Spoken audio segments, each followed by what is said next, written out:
Back guys. बक study में आपका स्वागत है। मेरा नाम रोहन भाई, हम बक स्टडी का फाउंडर हूँ। तो हमने लास्ट वीडियो में बहुत सी चीज़ें देखी कि इंटरनेट क्या होता है, डब्ल्यू क्या होता है और डीएनएस क्या होता है। तो वीडियो स्टार्ट करने से पहले बक स्टडी में इंटर्नशिप देते हैं। तो दोस्तों, हम front end internship, full stack internship, digital marketing internship, back end development internship, UIX designer internship, data analysis की इंटर्नशिप प्रोवाइड करते हैं। तो आप इंटर्नशिप करना चाहते हो तो अप्लाई कर सकते हो। 2 कोर्स है, फाउंडेशन ट्रैक मतलब 1 मंथ का जो इंटर्नशिप है उसमें तुम अप्लाई कर सकते हो। इंटर्नशिप में आपको एक मॉक इंटरव्यू भी मिलेगा। आपका एक इंटरव्यू होगा आपके डोमेन के ऊपर और रिज्यूम के ऊपर। और जो 3 मंथ की इंटर्नशिप है वैसे ही जो 1 मंथ का इंटर्नशिप है वैसे ही 3 मंथ का इंटर्नशिप है। बस उसमें थोड़े से ज़्यादा प्रोजेक्ट आपको मिलेंगे और 15 आपका 15 मॉक इंटरव्यू होंगे। उसके साथ आपको लाइफ टाइम एक्सेस मिलेगा बक स्टडी की इधर। और आप सीनियर जो मेंटरशिप है उसके साथ आप कांटेक्ट करके अपने डाउट्स को क्लियर कर सकते हो। ठीक है, अप्लाई करने के लिए कुछ नहीं, बस दोनों में से एक इंटर्नशिप चॉइस करनी है, आपके ऊपर है कौन सी करनी है। अप्लाई फॉर फ्री करना। उसके बाद देखो, उसके बाद 1 मंथ और 3 मंथ की इंटर्नशिप आपको जो पसंद आए वो आप सिलेक्ट कर सकते हो। 1 मंथ सिलेक्ट किया, इधर फुल नेम डालो और फुल नेम डालने के बाद ईमेल डालो, फ़ोन नंबर डालो और कॉलेज नेम डालो, एयर एयर डालो, आपका कौन सा एयर है और डोमेन डालो। और आपको इंटरव्यू आपको चाहिए तो आप इंटरव्यू सिलेक्ट कर सकते हो। देन कंप्लीट रजिस्ट्रेशन और आपको एक स्टूडेंट आईडी मिलेगा। स्टूडेंट आईडी मिलने के बाद आपको जो ईमेल पे टास्क सेंड हुआ है, ठीक है? वो कंप्लीट करने के बाद इधर तुम्हारा जो स्टूडेंट आईडी पुट करो और इधर इंटर डैशबोर्ड डैशबोर्ड होने के बाद आप उधर सबमिशन कर सकते हो। जो आपका डेटा है वो आप देख सकते हो और जो सर्टिफिकेट है वो डैशबोर्ड में आपको मिल जाएगी डैशबोर्ड। अदरवाइज़ तुम इधर से भी कर सकते हो, submit work, download certificate and verify. तुम इधर से तुम कर सकते हो जो तुम्हारा है, ठीक है? अब वीडियो को स्टार्ट करते हैं। तो लास्ट हमने सीखा कि इंटरनेट क्या होता है। उसके बाद डब्ल्यू वर्सेस इंटरनेट, उसका डिफरेंस क्या होता है वो सीखा हमने। उसके बाद आईपी एड्रेस क्या होता है कि आईपी की वजह से तुम्हारा जो डेटा है वो कैसे फेच होता है। उसके बाद डेटा पैकेट्स क्या होता है, वो टुकड़ों में हम उसको डेटा को तोड़ते हैं, वो कैसे होता है वो सीखा हमने लास्ट वीडियो में। अगर आपने लास्ट वीडियो देखी नहीं होगी तो डिस्क्रिप्शन में उस लास्ट वीडियो को लिख के आप देख सकते हो, ठीक है? उसके बाद हमने डीएनएस देखा कि डीएनएस क्या होता है। तो आज हम देखने वाले हैं कि एचटीटीपी और एचटीटीपीएस क्या होता है, ठीक है? तो एचटीटीपीएस और उसमें फ़र्क क्या होता है? इंटरनेट की सुरक्षा का कवच होता है एचटीटीपीएस और एचटीटीपी वो सुरक्षा का कवच होता है। बिना सिक्योरिटी के इंटरनेट एक ऐसी जगह है जहाँ कोई भी आपके बातें सुन सकता है, ठीक है? जो इंटरनेट है ऐसी जगह है कि आपकी बातें कोई भी सुन सकता है, मतलब आप क्या काम करते हो तो इसलिए होता है। इस चैप्टर में हम सीखेंगे कि कैसे एचटीटीपीएस आपके पासवर्ड और क्रेडिट कार्ड नंबर को हैकर से बचाता है। जो एचटीटीपीएस है वो आपका जो पर्सनल डेटा है, लाइक क्रेडिट कार्ड, आपके जो पासवर्ड आप सेव करते हो, अपने लॉगिन आईडी वो सेव करते हो, तो वो कैसे प्रोटेक्ट करता है आपको डेटा को हम सीखेंगे। ऐसे सर्टिफिकेट से लेकर टीएलसी हैंडशेक तक पूरी कहानी हम अभी देखने वाले हैं, ठीक है? तो इस चैनल को सब्सक्राइब करो, आगे जो वीडियो आएगी इससे भी अच्छी होगी। और आपको एक लास्ट में सरप्राइज़ मिलेगा, मतलब जो कोर्स खत्म होने के बाद आपको एक सरप्राइज़ मिलने वाला है। तो अ, आप इंटर्नशिप को अप्लाई कर सकते हो और चैनल को सब्सक्राइब कीजिए, बस सब्सक्राइब करना ज़रूरी है, ठीक है? उसके बाद एचटीटीपी क्या है? The open post card, why it's dangerous, ठीक है? तो HTTP hyper text transfer protocol कहते हैं उसका full form, hyper text transfer protocol. 1990 में डिज़ाइन हुआ था जब सिक्योरिटी उतनी बड़ी बात नहीं थी, ठीक है? ये डिज़ाइन 1919 में डिज़ाइन हुआ था, तब सिक्योरिटी उतनी बड़ी बात नहीं थी। 1990 मतलब बहुत पहले के बाद हुआ था। इस डेटा को प्लेन टेक्स्ट में भेजता है। प्लेन टेक्स्ट जो डेटा है वो प्लेन टेक्स्ट में भेजता है, मतलब टेक्स्ट टू टेक्स्ट ऐसे प्लेन डेटा में वो भेजता है, ठीक है? मतलब रास्ते में कोई भी राउटर या सर्वर आपका डेटा पढ़ सकता है। जो अब अभी देखो, अभी तुम व्हाट्सएप पे टेक्स्ट मैसेज भेजते हो, अगर वो टेक्स्ट मैसेज वैसा भी चला जाए, text message to text message, तो आपका जो मैसेज है कोई भी पढ़ सकता है, लाइक प्राइवेट मैसेज, जो प्रोफेशनल मैसेज वो कोई भी पढ़ सकता है, ठीक है? तो देखो, तो हैकर लाइक पोस्ट रिक्वेस्ट कर सकता है स्लैश लॉगिन एचटीटीपी स्लैश 1.1। तो कंटेंट यूजर नेम एडमिन और पासवर्ड मिल सकता है उनको क्रिटिकल, ठीक है? एचटीटीपी पर पासवर्ड देना वैसा ही जैसे पोस्ट ऑफिस में बिना लिफाफे बिना लिफाफे की चिट्ठी भेजना, ठीक है? जो एचटीटीपी है एचटीटीपी पर जो पासवर्ड तुम देते हो, ठीक है, वैसा ही जैसे पोस्ट ऑफिस में तुम बिना लिफाफे की चिट्ठी देते हो, मतलब आपके पास लिफाफा नहीं होता, आप ऐसी चिट्ठी दे देते हो, वैसा ही एचटीटीपी। ठीक है, it's unsafe and it's visible for everyone, so don't use HTTP. Okay, तो सेकंड हम देखने वाले कि एचटीटीपीएस क्या होता है। ठीक है, हमने अभी देखा कि एचटीटीपी क्या होता है, अभी एचटीटीपीएस क्या होता है, जो लास्ट में एस है उसका मीनिंग क्या होता है। ठीक है, इस लॉक वॉलेट, ठीक है, सिमेंटिक वर्सेस सिमेंटिक, तो हम देखने वाले सिमेंटिक में होता है कि the safe exchange, like semantic encryption, इसमें दो चाहिए होती है, लाइक टू किड्स। ओके, एक पब्लिक सबके लिए होती है, पब्लिक की, और एक प्राइवेट की होती है जो सर्वर के लिए होती है, बस सर्वर के लिए। ठीक है, आप पब्लिक की से बॉक्स बंद करते हो, आप जो पब्लिक की है आपके पास, उससे आप बॉक्स बंद कर सकते हो, और उसे खोल सिर्फ सर्वर सकता है। ठीक है, बस उसे सर्वर खोल सकता है, मतलब सर्वर ही देख सकता है उसमें।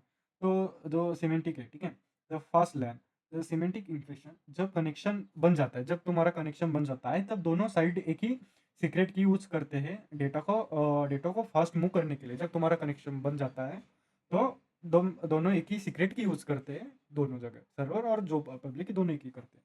ठीक है, उसके बाद जो टीएलएस है, हैंडशेक। ठीक है, टीएलएस हैंडशेक है, जो एचटीटीपी हाइपरटेक्स्ट प्रोटोकॉल तुमने देखा है, हाइपरटेक्स्ट प्रोटोकॉल, प्रोटोकॉल इतना इधर सर्विस बोलते हैं। ठीक है, सिक्योर बोलते हैं उसे। और द टीएलएस हैंडशेक, सुरक्षा की पहचान, टीएलएस हैंडशेक सुरक्षा की पहचान। जब आप एचटीटीपीएस को वेबसाइट खोलते हैं, तो डेटा भेजने से पहले ब्राउज़र और सर्वर आपस में टीएलएस हैंडशेक करते हैं, लाइक उसमें बातचीत करते हैं। ठीक है, करते हैं। इसमें ब्राउज़र सर्वर का सर्टिफिकेट चेक करता है, और एक इंक्रिप्ट टनल बनाता है, इंक्रिप्टेड टनल बनता है। जब जब जब टीएलसी हैंडशेक करता है, तब ब्राउज़र सर्वर का एक सर्टिफिकेट चेक करता है। ठीक है, जो सर्वर का एक सर्टिफिकेट है, तो वो चेक करता है, और एक इंक्रिप्टेड टनल बनाता है, इंक्रिप्टेड टनल, लाइक देखो इधर टनल बन रहा है जो लॉक है, इसे टनल को इधर भेजता है सर्वर के, इधर ब्राउज़र से सर्वर भेजता है। ठीक है, उसके बाद सर्टिफिकेट अथॉरिटीज, सीएएस। ठीक है, कैसे पता चलेगा कि गूगल.com, ठीक है, कैसे पता चला कि गूगल.com असली गूगल है, यही है। ठीक है, मतलब जो गूगल अपना हमारा है, वो गूगल.com यही है, तो कैसे पता चलेगा।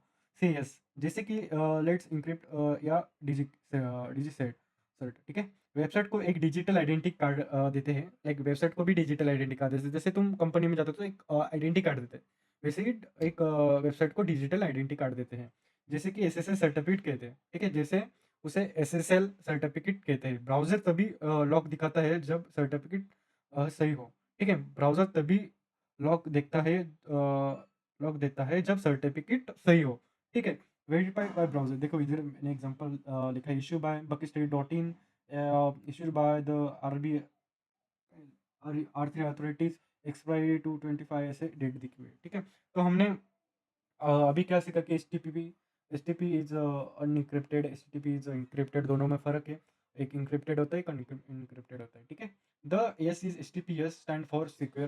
देखो हमने देखा जो एच टी पी एस में लास्ट में एस लिखा हुआ वो सिक्योर होता है, लाइक सिक्योर जो तुम्हारा एस एस एल सर्टिफिकेट और टीएसएल सिक्योर होता है। ठीक है, certificate authorities verify website identities, जो सर्टिफिकेट अथॉरिटी है, तो वेबसाइट चेक करती है कि वेबसाइट के सर्टिफिकेट चेक करती है। ठीक है, तो अभी हमने देखा कि H T T P S क्या है, एच टी टी पी और एच टी पी एस क्या है, इसी का सुरक्षा की तय है। अब ब्राउजर इंजन देखते हैं कि ब्राउजर इंजन क्या होता है। सिक्योरिटी एज्यूम, अब देखते हैं कि पुराना इंक्रिप्टेड डेटा क्लाइंट साइड पर कैसे रेंडर होता है। ठीक है, तो ब्राउजर इंजन मास्टरी, कोड के विजुअल में बदलने का जुड़ाव, जादू। ठीक है, जो कोड है विजुअल में बदलने का जादू होता है। ठीक है, ब्राउज़र सिर्फ एक विंडो नहीं है, ये एक बहुत बड़ा ऑपरेशन सिस्टम है। इस चैप्टर में हम सीखेंगे कि कैसे गूगल क्रोम या safari horizon line of code को एक सुंदर वेबसाइट में बदलते हैं मिली सेकेंड के अंदर। रेंडरिंग इंजन से लेकर जेएस इंजन तक डीप स्टोरी हम सीखने वाले हैं। ठीक है, अभी हमने देखा कि the rendering engine, the visual artist, her browser के अंदर एक इंजन होता है, जो ब्राउज़र है उसके अंदर एक इंजन होता है। देखो अभी क्रोम है, ठीक है, इसके अंदर भी इंजन है। ठीक है, तो इंजन होता है जो कोड को विजुअली प्रिंट करता है, जो कोड है हमारा, लाइक हम अभी HTML से ऐसे जावास्क्रिप्ट में कोड करते हैं, वो विजुअली उसको प्रिंट करता हुआ दिखाता है। देखो अभी वेबसाइट बैक स्टडी की वेबसाइट है, वो विजुअली दिखा रहा है। ठीक है, ऐसे जो क्रोम और एज ब्लिंक यूज करते हैं। ठीक है, यूज करते हैं सफारी, वेबकिट और फायरफॉक्स, जिको इन्हें इंजन की वजह से कभी कभी वेबसाइट के अलग अलग ब्राउज़र में अलग दिखती है, ठीक है, अलग अलग होती है जब ठीक है। और रेंडरिंग इंजन का काम है HTML और CSS को पिक्सल में ट्रांसलेट करना। अभी मैंने बोला जो हमारा रेंडरिंग इंजन है, जो हमारे कोड को HTML और CSS में कोड होता है, वो पिक्सल में ट्रांसलेट करके दिखाता है। लाइक देखो इधर इनपुट जो हमारी फाइल है, इनपुट को उसको लेआउट इंजन ने दिखाता है, जो फिर प्रिंट करता है, जो विजुअल है हमारा वो दिखाता है, ठीक है। जैसे कि क्रोम हमारा ब्लिंक यूज़ करता है, वेबकिट हमारा सफारी यूज़ करता है, गिको हमारा फायरफॉक्स यूज़ करता है, ठीक है। सेकंड हम देखने वाले कि 10 क्रिटिकल रेंडरिंग पाथ, CRP, ठीक है, इसको CRP कहते हैं, क्रिटिकल रेंडरिंग पाथ, ठीक है। उसमें डोम होता है। डोम कंस्ट्रक्शन ब्राउज़र HTML को ट्री स्ट्रक्चर में बदलता है। जो डोम है, हमारा जो डोम है, वो ब्राउज़र HTML को जो ट्री स्ट्रक्चर है उसमें बदलता है। जो CSS ओम है, ठीक है, CSS OM, वो सारे स्टाइल जो कलर्स है, तुम्हारा जो फ़ॉन्ट है और जो अदर तुम्हारे CSS है, ठीक है, तो एक मैप बनाया जाता है, तो उसका एक मैप बनाया जाता है। जो लेआउट है, तो ब्राउज़र कैलकुलेट करते हैं कि कहाँ कहाँ कौन सा बॉक्स रहेगा। जो जो तुम्हारा ब्राउज़र है, वो कैलकुलेट करता है कि तुम्हारा जो बॉक्स है वो कहाँ रहेगा। देखो अभी ये बॉक्स बना हुआ है, तो वो बताता है कि कहाँ रहेगा और उसमें क्या कंटेंट रहेगा, ठीक है। और जो फाइनल है प्रिंट, और फाइनल कलर और इमेज स्क्रीन पर ड्रॉ करती है। जो फाइनल है प्रिंट, ठीक है, पेंट है तुम्हारा, ठीक है, वो दिखाता है कि तुम्हारा इमेज और स्क्रीन पर ड्रॉ करती है। लाइक देखो ये बनाया तो स्क्रीन पर ड्रॉ करती है, ठीक है। उसके बाद जावास्क्रिप्ट इंजन, द ब्रेन, तो जावास्क्रिप्ट इंजन द ब्रेन। अगर HTML बोन्स है, तो GS ब्रेन है, ठीक है। अगर HTML स्ट्रक्चर है तो GS उसका ब्रेन, ठीक है, जो हैंडल करता है। क्रोम का V8 इंजन दुनिया का सबसे फास्ट JS इंजन है, जो क्रोम का V8 इंजन है। लाइक गाड़ी का कैसे इंजन होता है, जैसे वैसे ही क्रोम का एक V8 इंजन है, तो दुनिया का सबसे फास्ट इंजन है, JS इंजन है, ठीक है। ये आपकी कोड को मशीन कोड में बदलता है, जो कोड को मशीन कोड में बदलता है JIT कंप्लेशन, ताकि कि कॉम्प्लेक्स जो एनिमेशन है और ऐप्स है वो फास्ट चल सके। जो तुम्हारे देखो इधर एनिमेशन और जो हमने डाली है, तो वो फास्ट चल सके, इसलिए वो यूज़ होता है, ठीक है। तो क्रोम JS इंजन उस using JIT like just in time completion to achieve native code speed in the browser. जो तुम्हारा कोड है वो फास्ट दिखाता है तुम्हारे क्रोम में, इसलिए JS इंजन यूज़ होता है, देखो, ठीक है। उसके बाद मल्टी प्रोसेस आर्किटेक्चर देखते हैं कि क्या होता है मल्टी प्रोसेस आर्किटेक्चर। उसमें क्या क्या होता है। जो मॉडर्न ब्राउज़र है, मॉडर्न ब्राउज़र हर टैब को एक अलग प्रोसेस में चलाता है। अगर एक टैब क्रैश हो जाए, लाइक तुम्हारा एक टैब क्रैश हो जाए, तो पूरा ब्राउज़र बंद नहीं होता। अगर देखो तुम्हारा कभी कभी एक टैब क्रैश हो जाता है, लाइक लैग होता है, तो वो पूरे ब्राउज़र को बंद नहीं करता। ये सिक्योरिटी और परफॉर्मेंस दोनों के लिए ज़रूरी है। जो तुम्हारी सिक्योरिटी है, जो परफॉर्मेंस है, दोनों के लिए ज़रूरी है। इसलिए क्रोम ज़्यादा रैम यूज़ करता है। हाँ, दैट्स वाई तुमने देखा होगा कि हाँ, क्रोम बहुत रैम क्यों यूज़ करते हैं, इसलिए वो बहुत रैम यूज़ करते हैं, क्योंकि वो क्रैश नहीं करता। Tab sandboxing process isolation, like तुम ऐसे टैब ओपन देखो, ऊपर ऐसे टैब ओपन है, ठीक है, और कभी एक क्रैश हो जाता है तो पूरा ब्राउज़र बंद नहीं करता।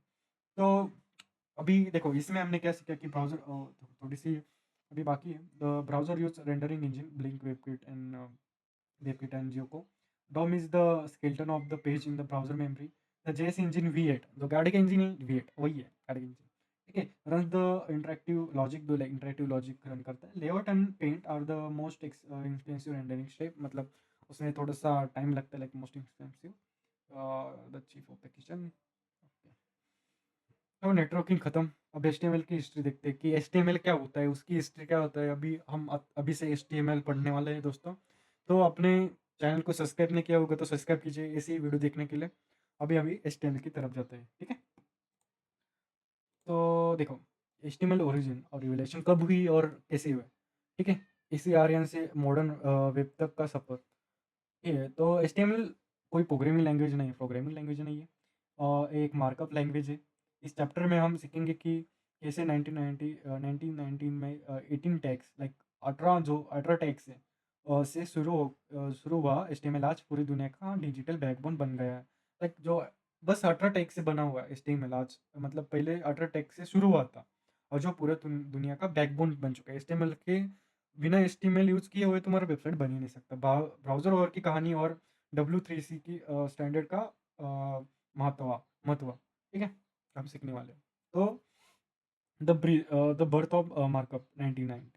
ठीक है। HTML hyper text markup language, उसका फुल फॉर्म है hyper text markup language. HTML is hyper text markup language को टीम बेंटली ने सीआरएन लैब में बनाया था।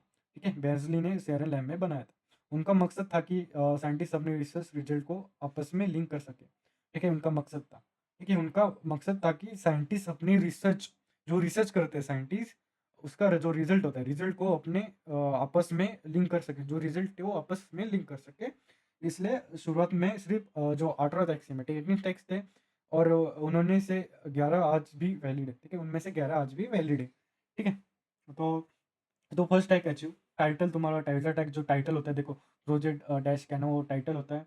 उसके बाद जो H1 टैग होता है, हेडिंग टैग होता है तुम्हारा H1 H2 H3, तुम्हें पता होगा अगर तुम्हें बेसिक नॉलेज हो तो। अगर नहीं हो तो डोंट वरी, हम सब सिखाने वाले। ठीक है, और जो हाइपर है, ठीक है, HREF जो लिंकिंग के लिए यूज़ होता है, वो टैग है। No image no colour just information. ठीक है, एच टी एम एल ने इंफॉर्मेशन को स्टैटिक टेक्स्ट से लिंकेड एक्सपीरियंस में बदल दिया है। ठीक है, तो सेकेंड, द ब्राउजर वॉर्स। ठीक है, नेटस्केप वर्सेस आई, जो 90s के एंड में नेटस्केप और जो नेटस्केप था और इंटरनेट एक्सप्लोर आपस में लड़ रहे थे, मतलब उनको थोड़ा सा कंपटीशन चालू था। ठीक है, तो हर ब्राउज़र अपने खुद का टैग निकलवाता था। ठीक है, लाइक वो अपने खुद के टैग्स ऐड करते थे, जैसे कि मार्क्यू टैग या ब्लिंक टैग, जिसकी वजह से वेब डेवलपर्स पागल हो जाते, लाइक वो अलग अलग टैग्स निकल रहे थे, लाइक जो तुम्हारे नेटस्केप है, जो तुम्हारा आई है, वो अलग अलग टैग्स निकल रहे थे, और डेवलपर को थोड़ी सी दिक्कत हो रही थी कि कौन सा टैग यूज़ करें। ठीक है, जिसकी मार्क्यू और जो ब्लिंक जैसी, और एक वेबसाइट नेटस्केप में चलती थी और एक आई में चलती थी, ऐसे डिफरेंट डिफरेंट में चलती थी। ठीक है, एरा ऑफ केओस देखो, देखा है 1995 और 99 में। तो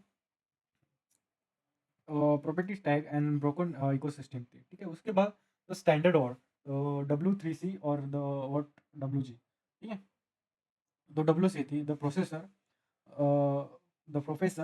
WC ने सोचा कि HTML को XML जैसा सख्त बनाया जाए, जो तुम्हारा जो HTML है उसको XML जैसा सख्त बनाया जाए, मतलब हार्ड बनाया जाए। तो एक HTML से बहुत मुश्किल था, तो एक HTML ये बहुत मुश्किल था, मतलब it's build for its hard. और जो व्हाट WG है, व्हाट WG द बिल्डर्स, उसे द बिल्डर्स हम कहेंगे, द ब्राउज़र कंपनीज के मिलाकर व्हाट WG बनाया था, व्हाट OG WG बनाया था HTML5। जब व्हाट WG ने बनाया और HTML5 शुरू किया, HTML5 शुरू किया, जो फॉरगिविंग था, फॉर फास्ट डेवलपमेंट अलाउ करता था, मतलब वो फास्ट डेवलपमेंट के लिए वर्क होता था। ठीक है, अंत में W5 ही विनर बना, जो व्हाट जी ने बनाया द बिल्डर HTML5, वो अंत में ही विनर बना, और वही अभी अभी तक यूज़ करते हैं लोग कि HTML5। ठीक है, द विनर। और जो HTML5 द लिविंग स्टैंडर्ड, आज हम version number like HTML6 HTML7 का वेट नहीं करते। HTML अब एक लिविंग स्टैंडर्ड है, मतलब एक कंटिन्यूसली अपडेट होता रहता है कि बिना किसी मेजर अनाउंसमेंट के। लाइक HTML अभी देखो, हम वर्जन नंबर HTML6 और HTML7 का वेट नहीं करते, लाइक वी वी नॉट सी कि अभी कब आएगा HTML6 HTML7।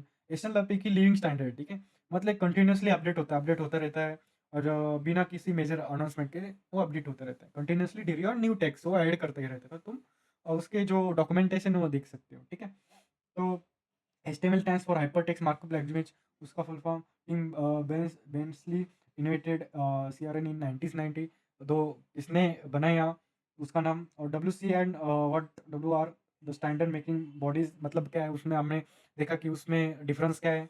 HTML5 is current living, अभी अभी HTML5 यूज कर रहे करंटली लिविंग। तो ब्लूप्रिंट समझ लिए, अब ने अभी ब्लूप्रिंट समझ लिया कि क्या होता है। अब डॉक्यूमेंट स्ट्रक्चर देखते हैं कि डॉक्यूमेंट स्ट्रक्चर क्या होता है। हिस्ट्री शॉर्टेड, तो हिस्ट्री अब भी हमने देख ली कि हिस्ट्री क्या है।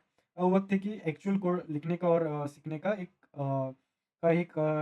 कैसे एक मॉडर्न एचटीएमएल डॉक्यूमेंट स्ट्रक्चर किया जाता है। ठीक है, अभी हम कोड देखने वाले हैं, और अगर राइट भी करने वाले हैं।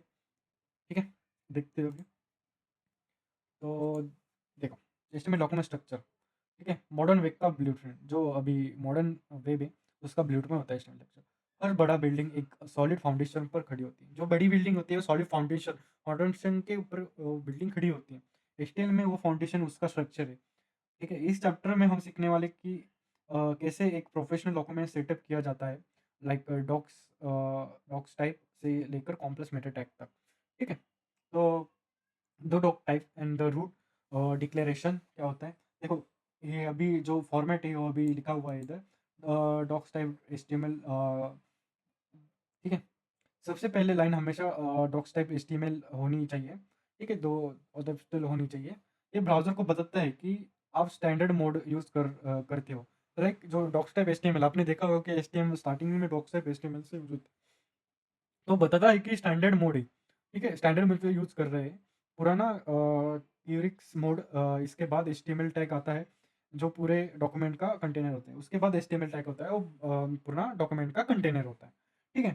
तो डॉक टाइप कोई टैग नहीं है, एक इंस्ट्रक्शन है जो ब्राउज़र को रूल समझाता है। लाइक जो इंस्ट्रक्शन है वो ब्राउज़र को रूल समझाता है कि क्या है, कौन सा वर्जन है, वो समझाता है डॉक्स टाइप। आपने देखा होगा कि डॉक्स टाइप क्यों यूज़ होता है, तो इसलिए वो यूज़ होता है, ठीक है। उसके बाद जो the head, the brain, the universal, 4 से ड्यूटी है 8, इसे लिखा होता है जो, देखो इधर लिखा होता है, ठीक है, क्या होता है मेटा डेटा, ठीक है, वेबसाइट के बारे में जो इन्फो गूगल सर्च में इंजन पढ़ते हैं। लाइक हम देखो अभी देखते हैं कि लाइक हम बकेट स्टडी अभी सर्च करते हैं, ठीक है। अभी ये क्या आया, हम्म, ठीक है, जाने दो। देखो अभी हम बकेट स्टडी सर्च करने के बाद जो मेटा टैग हमने ऐड किया, लाइक मैंने ऐड किया है, देखो Alok limited, internship, direct internship, mentorship, bridge bitcoin क्या, तुम ऐसे तुम ऐड कर सकते हो। तुम्हारे जो मेटा टैग्स तुम एचटीएमएल में ऐड कर सकते हो, और तुम जो मेटा टैग्स है वो दिखते हैं तुम्हारे जो गूगल तुम सर्च करते हो उसमें दिखते हैं, ठीक है। और उसके बाद अ, ठीक है, व्यू पोर्ट, जो व्यू पोर्ट मोबाइल डिवाइस पर वेबसाइट को सही साइज में दिखाता है। जो व्यू पोर्ट है, तुम एचटीएमएल में टैग में व्यू पोर्ट भी यूज करते हो, अभी किया नहीं, अभी स्ट्रक्चर है, ठीक है। जो व्यू पोर्ट तुम यूज करते हो मोबाइल, जो तुम्हारे मोबाइल डिवाइसेस है, ठीक है, उसमें जो तुम्हारे साइज हो एकदम परफेक्ट दिखाते हो, इसके लिए व्यू पोर्ट यूज करते हैं, ठीक है। सोशल और एसईओ, अभी हमें देखा कि एसईओ और सोशल हमारे लिए इंपॉर्टेंट होता है, क्योंकि उससे ही हमारा पेज रैंकिंग होता है। ये सोशल टैग, जब आप लिंक व्हाट्सएप पर शेयर करते हो, जब तुम व्हाट्सएप पे लिंक शेयर करते हो, तो फोटो और डिस्क्रिप्शन टैग से ही आती है।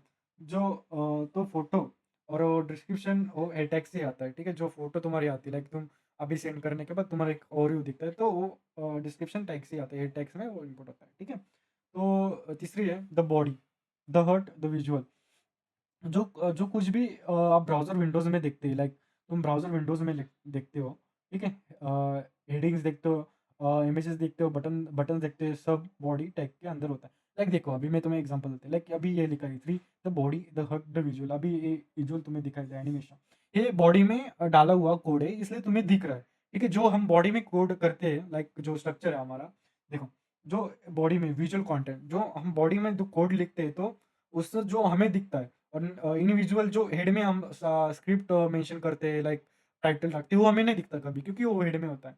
और जो बॉडी में होता है वो हम देख सकते हैं, लाइक देखो अभी ये तुम देख रहे हो बॉडी में डाला हुआ कोड, इसलिए तुम देख सकते हो, ठीक है।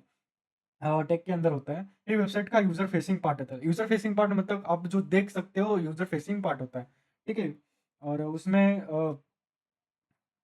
लाइक तुम ये अभी बकेट स्टडी की वेबसाइट देख रहे हो, वो यूजुअल पार्ट है, वो बकेट स्टडी ने कोड किया है बैकएंड में, और उसने जो विजुअल है वो सीएसएस वो ऐड की हुई है, इसलिए तुम्हें वो दिख रहा है, ठीक है। तो उसके बाद बेस्ट प्रैक्टिस इंडेक्शन, इंडेक्टेशन, कोड हमेशा इंडेक्टेड होना चाहिए, ठीक है, होना चाहिए। चाइल्ड टैग को थोड़ा आगे शिफ्ट करना, इससे कोड पढ़ना आसान हो जाता है, अगर तुम कोड करते हो, ठीक है। अगर तुम कोड करते हो, लाइक तुम कोड करने के बाद आगे तुम्हें बेसिक नॉलेज जो तुम कोड करते हो, तो जब टैग बनाते हैं, ठीक है, हम जब टैग बनाते हैं बॉडी, देखो बॉडी टैग, तो हम थोड़े से कोड आगे लिखते हैं, जो अगला टैग होता है थोड़ा सा आगे लिखते हैं, क्यों, हमें समझना चाहिए और पढ़ने में थोड़ा सा इजी चाहिए कि कौन सा टैग किसके अंदर है, ठीक है। हम लाइन में लिखेंगे तो थोड़ा सा कॉम्प्लिकेट होगा कि समझेगा नहीं हमें, तो इसलिए थोड़ा सा आगे लिखते हैं, ठीक है, आसान हो जाता है, और बग्स काम आते हैं, ठीक है। प्रोफेशनल डेवलपर हमेशा 2 या 4 स्पेसेस यूज़ करते हैं, ठीक है। जो प्रोफेशनल है वो 2 या 4 स्पेसेस यूज़ करते हैं, तो उससे अंडरस्टैंडिंग ईज़ी पड़ती है, और इट इज़ ईज़िलेबल और स्कैनेबल, मतलब तुम पढ़ सकते हो आसानी से। तो हमने इसमें सीखा, जो इसमें सीखा, क्या सीखा कि include doctype HTML is every single file use होता ही है। Do set method, 4 set UTF eight for the international characters, and always use title for the SEO and browser type. अब टाइटल यूज़ करो फॉर एसईओ, क्योंकि उससे page आपका ranking होता है और जो टैब में उसका नाम होता है। बिना आप यूज़ अगर आप टैग यूज़ नहीं करेंगे, टाइटल टैग यूज़ नहीं करेंगे, तो आपका टैब टैब में जो टाइटल आता है वो दिखेगा नहीं, वो बस जो कोड तुम लिखते हो, ठीक है? लाइक तुम कैसे बताऊँ तुम्हें, रुको मैं तुम्हें बताता हूँ कि कैसे होता है।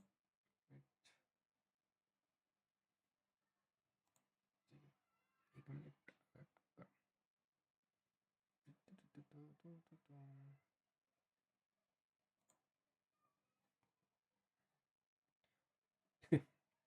अभी ये डिक्लेरेशन अभी मैं इसमें बताता हूँ। अभी ये डिक्लेयर किया हुआ है, ठीक है, डॉक्यूमेंट।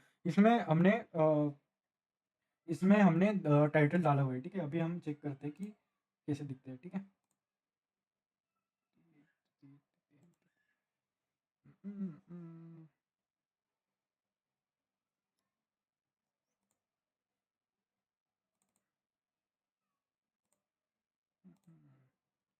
देखो अभी, देखो टाइटल इधर तुम्हें ऊपर दिख रहा है डॉक्यूमेंट्स। अगर हमने टाइटल लिखा हुआ है इसलिए तुम्हें ऊपर डॉक्यूमेंट्स लिखे। अगर हम इसे टाइटल को ऐसे कमेंट कर दें, कमेंट, ठीक है, कंट्रोल और इधर स्लैश होता है वो तुम डाल के कमेंट कर सकते हो, ऐसे कमेंट हो जाता है, ठीक है। अभी ये करने के बाद अभी देखो, अभी रिफ्रेश करते हैं तो देखो जो फाइल का नाम है वो आता है index.html। तो जो तुम्हारा टाइटल टैग है वो इंपॉर्टेंट होता है फॉर एसईओ ऑल्सो, और तुम्हारा जो टैब में जो नाम दिखता है, अगर उससे तुम्हें पता चलता है कि कौन सा टैब है, उसका यूज़ क्या है, तो इसलिए वो title tag is most important in your HTML code, ठीक है। तो उसके बाद क्या है, ठीक है। और जो intent your code professional reliability, तो ढांचा तैयार है। जो हम ढांचा है वो हमारा तैयार है। आप टेक्स्ट को स्टाइल यूज़ करते हैं, ठीक है। एक मिनट मैं आपको दिखाता हूँ। और लाइक एक और फाइल ओपन करते हैं हम, index index two dot H T M L, ठीक है। ये अभी के, अभी देखो शिफ्ट और जो वन के ऊपर है टाइप करने के बाद देखो जैसे शॉर्टकट होता है, तुम शॉर्टकट से भी कर सकते हो। अभी ये एक शॉर्टकट है, और इसमें मेटा टैग्स यूज़ किया है। देखो हमने सीखा कि कैरेक्टर से मेटा टैग्स यूज़ होता है, इधर लिखा होगा उसकी इंफॉर्मेशन, ठीक है। और जो Meta type state view port, तो मोबाइल मोबाइल विड्थ होती है उसके लिए। और टाइटल तुमने अभी देखा टाइटल, ठीक है। इसे हम रन करते हैं। अभी देखो हम ऐसे भी रन कर सकते हैं, और तुम जो एस कोड है उससे भी रन कर सकते हैं। मैं तुम्हें सिंपल बताता हूँ, ठीक है। अभी डॉक्यूमेंट से, ठीक है। अगर हम इधर से जो टाइटल टैग है वो रिमूव करने के बाद, और इसके बाद हम इसे रिफ्रेश करें, तो देखो इंडेक्स डॉट जो फाइल का नेम है वो आता है। तो एचटीएमएल जो टाइटल है वो इम्पोर्टेंट होता है, ठीक है। तो उसके बाद ठीक है, अभी स्ट्रक्चर शॉर्टेड हुआ हमारा। अब वो वक्त है कि एक्चुअल वर्ड्स के साथ खेलने का स्ट्रक्चरल आर्किटेक्चर, ठीक है। अभी उसके बाद कंटेंट एक सिमेंटिक पावर। सिर्फ टेक्स्ट लिखना काफ़ी नहीं है, जो टेक्स्ट तुम लिखते हो काफ़ी नहीं, कंप्यूटर को बताना पड़ता है कि कौन सा टेक्स्ट हेडिंग है और कौन सा टेक्स्ट इंपॉर्टेंट है। इस चैप्टर में हम सीखेंगे कि एचटीएमएल के प्रोफेशनल टेक्स्ट अलाइनमेंट H1 से H6 तक हिराची, और क्यों हमें बी जो कोर्स होता है B Q B tag use होना चाहिए, की वजह से स्ट्रॉन्ग यूज़ करना चाहिए, और क्यों हमें बी टैग के बजाय स्ट्रॉन्ग यूज़ करना चाहिए, वो भी हम सीखेंगे, ठीक है। Heading heading is the pyramid होता है, तो ऐसे पैरामिड होता है दोस्तों, तो हम इसे सीखेंगे। द हेडिंग H1 से, ठीक है, H1 से S6 तक होती है, like H1 H2 S3 S4 S5 S6 तक होती है। H1 सबसे बड़ी और सबसे छोटी, H1 सबसे बड़ी होती है और S6 सबसे छोटी होती है, ठीक है। सबसे होता है टैग होता है। पर ध्यान रहे, हेडिंग का यूज टेक्स्ट को बड़ा दिखाने के लिए नहीं, बल्कि डॉक्यूमेंट को ऑर्गेनाइज करने के लिए होता है। लाइक अगर तुम देख रहे हो, तुम्हें लगता है कि H1 H2 ये हेडिंग को बड़ा करने के लिए और हेडिंग को छोटा करने के लिए नहीं होता, तो वो टेक्स्ट को फॉर्मेट करने के लिए, ऑर्गेनाइज करने के लिए यूज किया जाता है, ठीक है। तो गूगल इन हेडिंग्स को पढ़ने के आपकी वेबसाइट को रैंक करता है, फिर गूगल इन हेडिंग्स को पढ़कर आपकी वेबसाइट को रैंक करता है, ठीक है। अब हम देखते हैं कि हेडिंग कैसे लिखी जाती है, ठीक है। अभी हम, ठीक है, बॉडी में लिखते हैं H1, ठीक है। अभी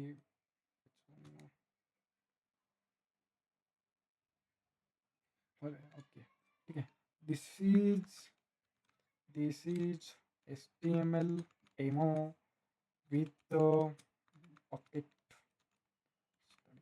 ठीक है। उसके बाद ब्रैकेट ओपन स्लैश, ठीक है, भी वो लिखा हुआ था, अभी इसे देखते हैं हम क्या है। रिफ्रेश करें, देखो अभी ये दिखा this is HTML done with bucket study, ऐसा हमने लिखा है, H1 टैग यूज किया, ठीक है।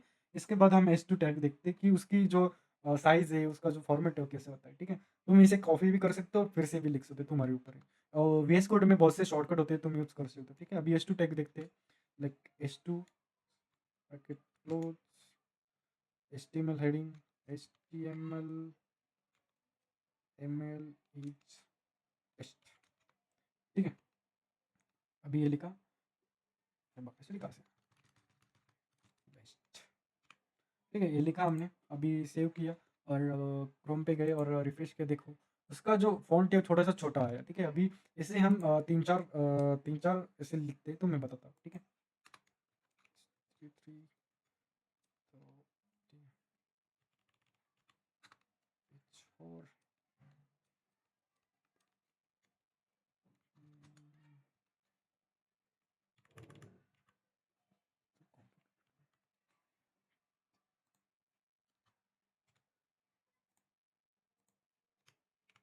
ठीक है, हमने सारे टैक्स लिख चुके हैं। अभी देखते हैं कि टैक्स में क्या क्या चेंज होता है, ठीक है। ठीक है, सेव करते हैं और रिफ्रेश करते हैं, देखो जो H1 है सबसे बड़ा है, जो H2 है HTML बेस्ट उससे थोड़ा सा छोटा है, और जो H3 टैग है वो HTML इजी टू लर्न उससे छोटा है, जो HTML4 है उससे छोटा है, जो HTML5 उससे छोटा है, HTML6 है उससे ही छोटा है, ठीक है। ये हेडिंग टैग्स होते हैं, तुम अपने HTML कोड में कर सकते हो, अगर तुम चाहो तो अभी एडिट करके, मतलब इस वीडियो को जो तुम्हारे VS कोड है मैंने दिखाया वो यूज़ करके तुम प्रैक्टिस कर सकते हो कि हेडिंग टैग्स क्या होता है। हेडिंग टैग्स हमने बताया कि हेडिंग टैग्स किस लिए यूज़ होता है, रैंकिंग के लिए यूज़ होता है और गूगल को आइडेंटिफाई करने के लिए यूज़ होता है, ठीक है। वो साइज़ का नहीं होता, तुम ऐसे भी साइज़ चेंज कर सकते हो। तो उसके बाद एक पेज और हमेशा सिर्फ एक ही H1 होना चाहिए, पेज के टाइटल, ठीक है। जो पैराग्राफ्स है, जो पैराग्राफ्स टैग है, ठीक है, पैराग्राफ्स है लाइन ब्रेक, ठीक है। प्लेन टेक्स्ट को पैराग्राफ मतलब ब्रैकेट में पी लाइक टैग में रैप करना जरूरी है, जो पैराग्राफ तुम्हारे होता है वो पी टैग में और डालना जरूरी है। अगर आप टेक्स्ट के बीच में गैप चाहते हो, ठीक है, अगर आप जो टेक्स्ट है उसके बीच में गैप चाहते हो, तो नया पी टैग शुरू करिए, ठीक है। उसमें अगर तुम्हें गैप चाहिए तो तुम नया पी टैग शुरू कर सकते हो कोड में, सिर्फ एंटर मारने से ब्राउजर गैप दिखाता। एक अभी अभी देखते हैं कि पैराग्राफ टैग क्या होता है, और वो अभी बताया सिर्फ एंटर मारने से ब्राउजर गैप नहीं दिखाता, वो भी देखते हैं, ठीक है। भी पीट टैग है हमारा, पीट टैग, ठीक है। ये सजेशन आ रही क्योंकि मैंने चालू किया है, आप भी कर सकते हो, प्रैक्टिस करने के लिए यूज़ मत करो, 1 मिनट। तो इसमें हम लिखने वाले लोरेम, ठीक है। तो ठीक है, अभी एक पैराग्राफ है हमारा, ठीक है। हम पहले देखते हैं कि पैराग्राफ कैसे दिख रहा है, ठीक है। हमारा डॉक्यूमेंट में जाते हैं और रिफ्रेश करते हैं, ठीक है। अभी हमारा पैराग्राफ दिख रहा है, तो हमें अभी जो अ, इधर से हमें न्यू लाइन चाहिए, ठीक है। जो हमारे इधर किधर लिखा हुआ है, ठीक है, इधर अभी अभी एंटर मारते हैं तो गैप दिखता है, इधर गैप दिख रहा है पर उसमें दिखता है कि चेक करते हैं, ठीक है। अभी सेव किया मैंने, अभी इधर रिफ्रेश करा, अभी कुछ गैप नहीं दिखा, क्यों, किस वजह से नहीं दिखा, क्योंकि वो गैप नहीं दिखा था, क्योंकि ऐसे गैप नहीं दिखा था, क्योंकि HTML एक अच्छा स्ट्रक्चर है, ठीक है। उसके लिए हमें एक टैग डालना पड़ता है न्यू, तुम स्लैश इन भी डाल सकते हो, ठीक है। तो फिर से टैग यूज किया जाए, ठीक है।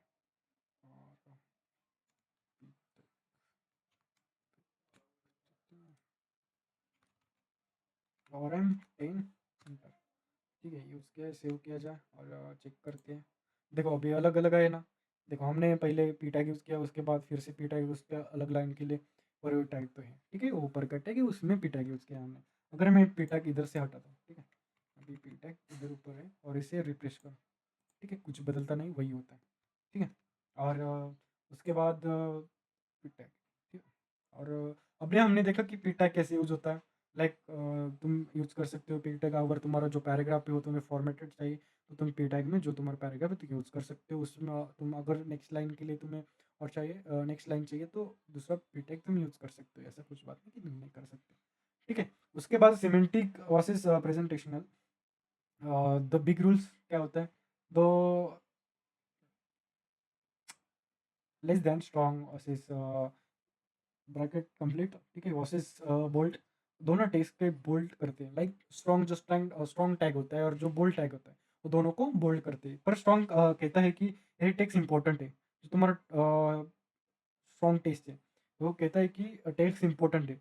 बी सिर्फ कहता है इस मोटा दिखाओ, इसे मोटा दिखाओ, लाइक इसे मोटा दिखाओ। जो अभी दोनों का डिफरेंस हमें देखते हैं। जो स्ट्रॉन्ग टैग है वो दिखाता है कि इस इम्पोर्टेंट है, इम्पोर्टेंट लाइन और जो तुमने स्ट्रॉन्ग किया होगा। और जो बी है वो बस उसको मोटा दिखाता है, ठीक है। उसमें दोनों का फर्क है, ठीक है। Screen render will be announce this will be important. तो स्क्रीन वो ऑलमोस्ट अनाउंस करते हैं कि ये टैग इम्पोर्टेंट है, ठीक है। उसके बाद E M, bracket E M versus आई।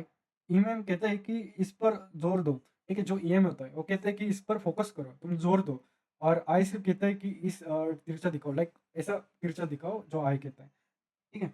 अभी देखो, it is it that you understand, ठीक है। मतलब विठल ना अंडरस्टैंड, ठीक है। जो अभी यूज किया है वो बोल्ट यूज किया है, स्ट्रॉन्ग यूज किया है, ठीक है। जो अंडरस्टैंड है वो आई टैग यूज किया है, सिमेंटिक्स, ठीक है। और हमेशा semantic tag strong E M use करने करिए, क्योंकि ये स्क्रीन रेंडर ब्लाइंड यूजर के लिए को ज़्यादा इन्फो देता है। हमेशा तुम स्ट्रॉन्ग कीवर्ड यूज करो, बोल्ट यूज करना है, स्ट्रॉन्ग कीवर्ड और ई एम यूज करो, इस स्क्रीन रेंडर को अच्छे करता है, ठीक है। Advance Meta tags. अभी एडवांस मेटा टैग क्या होता है, ठीक है। ए बी बी आर जो टैग होता है तुम्हारा, उसको एब्रेशन, जो तुम्हारा एब्रीविएशन के लिए, जैसे H T M L C S S के लिए यूज होता है, जो टैग तुम यूज करते हो, ठीक है। और जो दूसरा टैग है मार्क, हमने कोई देखा होगा कि अरे ये कौन सा टैग है, अभी तुमने सोचा कि ये एडवांस टैग है, जो कभी ज़्यादातर यूज होते हैं, पर तुमने कभी यूज नहीं किया होगा मार्क, ठीक है। टेक्स्ट को हाईलाइट करने के लिए येलो बैकग्राउंड जो मार्क है, तुम उससे टेक्स्ट को हाईलाइट कर सकते हो। और जो तीसरा टैग है टाइम, उसे मशीन रीडेबल डेट्स के लिए यूज़ करते हैं टाइम को, ठीक है। हमने हमने देखा कि इसमें हमने देखा कि use only one H one पर पेज। तुम एक ही एच वन टैग यूज़ करो पर पेज में, ठीक है। एसईओ फोकस करता है। फॉलो लॉजिकल ऑर्डर, जो लॉजिकल ऑर्डर फॉलो करो, don't skip from S to S four, ठीक है। Use strong and E M for the semantic importance. तुम बोल्ड करने के लिए स्ट्रॉन्ग यूज करो, क्योंकि वो फोकस करता है, ई एम यूज करो, ठीक है। वो फोकस करता है wrap all text content episode tag. अगर तुम्हें जो तुम्हारा पैराग्राफ है उसको wrap करना है तो तुम पी टैग यूज कर सकते हैं। पी टैग सबसे अच्छा है, ठीक है। अपने इसमें अभी हमने क्या क्या देखा कि ओरिजिन देखे कि एच टी एम एल कैसे आया, ठीक है। एच टी एम एल कैसे आया उसकी ओरिजिन देखा हमने, और उसके कौन किसने इन्वाइटेड की किसने बनाया, और किसने जो कैसे कैसे इवोल्यूशन हुआ उसका, ठीक है। आगे कैसे बढ़ा हमने सीखा। उसके बाद हमने स्ट्रक्चर सीखा कि स्ट्रक्चर क्या होता है, मेटा डेटा क्या होता है, हमने वो सीखा। उसके बाद स्ट्रक्चरल आर्किटेक्चर सीखा कि सीमेंटिंग कंटेंट क्या होता है, ठीक है। ये हमने अभी तक सीखा। आज के लिए इतना, ठीक है। अभी बहुत बड़ी वीडियो बन चुकी है, तो इसको थोड़े से कट करके मैं आपको यूट्यूब चैनल को आपका आ जाएगा, ठीक है। आज हमने इतना सीखा, तो आप बकेट स्टडी के उधर जा करके तुम देख सकते हो, ट्यूटोरियल्स में पढ़ सकते हो कि क्या क्या सीखा। तुम ऐसा कर सकते हो कि उतना ही पढ़ो कि जितना मैंने सीखा हुआ है, आपको सीखा हुआ है उतना ही पढ़ो। अगला अगला जो चैप्टर है तुम्हें अगले वीडियो में दिखाया जाएगा कि हम क्या पढ़ने वाले हैं। और इस वीडियो जो वीडियो इसमें और नए नए कंटेंट में ऐड करना चाहता हूँ कि, ठीक है। तो आपको इंटर्नशिप चाहिए तो आप बक्का स्टडी में अप्लाई कर सकते हो। Front end, full stack, back end development और UX designer, data analysis, digital marketing की इंटर्नशिप हम प्रोवाइड करते हैं, आप ज्वाइन कर सकते हैं। और आपके आपके आपके लिए कोई प्रोजेक्ट बनाना है, और आप किसी प्रोजेक्ट पे काम करना चाहते हो, तो बकेट स्टडी आपका वेलकम करती है। आप मेल कर सकते हो बकेट स्टडी को, तो बकेट स्टडी आपको गाइड करेगी कि प्रोजेक्ट कैसे करना है, ठीक है। देखो लास्ट में जो है एक सपोर्ट का एक मेल टैग दो, तुम मेल कर सकते हो बकेट स्टडी को, अगर तुम्हें कोई दिक्कत हो तो। और तुम्हें कोई इंटर्नशिप अप्लाई करने के बाद तुम्हें स्टूडेंट लॉगिन में सब दिखता है, उधर से तुम अगर तुम्हें कोई दिक्कत हो तो तुम उधर से कर सकते हो, ठीक है। दो इंटर्नशिप हमारे इधर, एक 3 मंथ इंटर्नशिप और एक 1 मंथ इंटर्नशिप। अभी जो 3 मंथ इंटर्नशिप है उसका अभी प्राइस बढ़ जाएगा, तो उससे पहले तुम 3 मंथ इंटर्नशिप ले लो, क्योंकि उसमें अभी कंटेंट नए नए कंटेंट ऐड होने वाले, तो इसलिए वो परचेस करके लगो। अभी देखो इधर तुम्हारा लीडर बोर्ड भी होता है, तुम्हारा जो स्कोर होता है इधर दिखता है, ठीक है। जो तुम अभी इधर तुम्हारा स्कोर, तो सबमिशन स्कोर इधर दिखता है। उसके बाद जो तुम ब्लॉग्स पर देख सकते हो, सर्विसेज हम प्रोवाइड करते हैं। अगर आपको कोड में कोई स्नैप कोड चाहिए, मतलब कोड चाहिए, एक छोटा सा कोड चाहिए, बटन कोड चाहिए, और ग्लासिंग वेरिफिकेशन कार्ड चाहिए, नियॉन स्टेटस बैच चाहिए, स्टेक चाहिए, तुम बकेट स्टडी में फ्री में यूज़ कर सकते हो, तो उसका कोई तुम्हें कॉपीराइट नहीं मिलेगा। तो आज के लिए हमने सीखा कि एचटीएमएल का क्या होता है, एचटीएमएल के टैग्स के मेटा टैग्स सीखे, तो इसके ऊपर तुम पढ़ाई करो और हम नई वीडियो लेकर आएँगे थोड़े दिनों में। तो चैनल को सब्सक्राइब करके रखो। तो चलो चलता हूँ। Take care.